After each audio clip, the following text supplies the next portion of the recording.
I've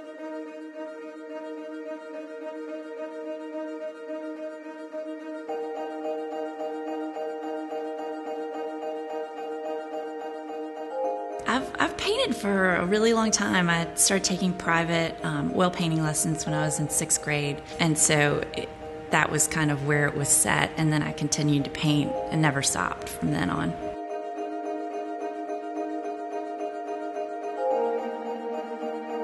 I wanted to be an artist, and I loved it, and I was an only child, so it was a form of entertainment. You know, my mother would give me papers and pencils, and I guess would be out of her hair for a little while I was doing that, and it was fun. So that was something I always identified with.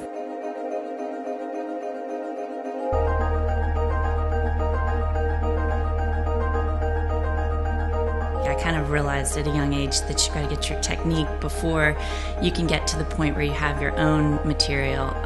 And so I think working on your basics, being able to paint, still life painting, being able to paint people in a setting, all of that influences my work today in terms of light and dark, in terms of dimensionality and all of that sort of thing. I don't think my work would be as successful today if I didn't have those basics, of drawing in reality to turn to abstraction now.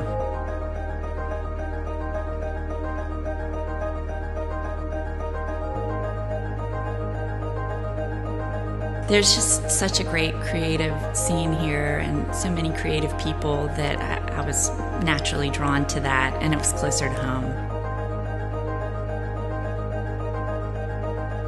I'm an abstract expressionist, so each piece that I do, I try to finish it in the time that I started. So from start to finish and close, don't go back in and retouch anything, because it's about that day, it's about that moment, it's that feeling. Sometimes it'll be specifically based on an experience. Sometimes I'm just in there painting and something comes out.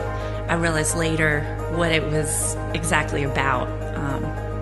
It's about action and energy and color and movement and vitality.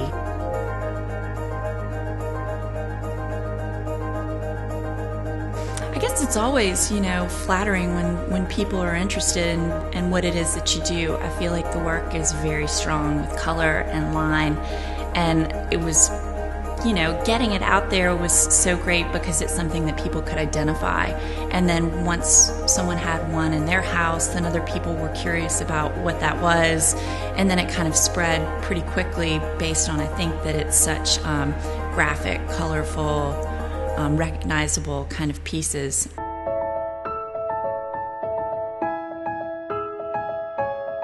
And again, every time a piece is in someone's house, that's something that they look at, and I'd like for it to be something that uplifts them, and the energy that was made by creating it, it's something that's translated, and they feel that when it's in their home, that vibration of color and line.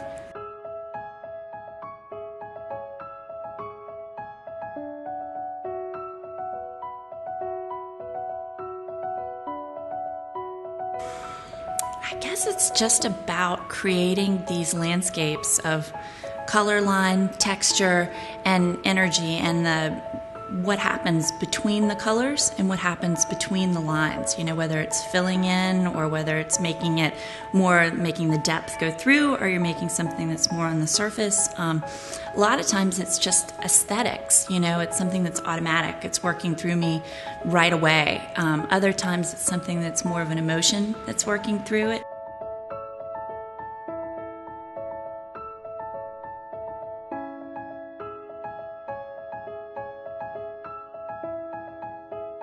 Lately I've been looking into crop circles and things like that. Are these maps of certain things that, what is the meaning that other people get from them? Is it the same as what I'm putting forth? It's interesting to see what people, figures and forms that they'll point out, and different ways that people are feeling as opposed to what it is that I'm creating. It's always interesting.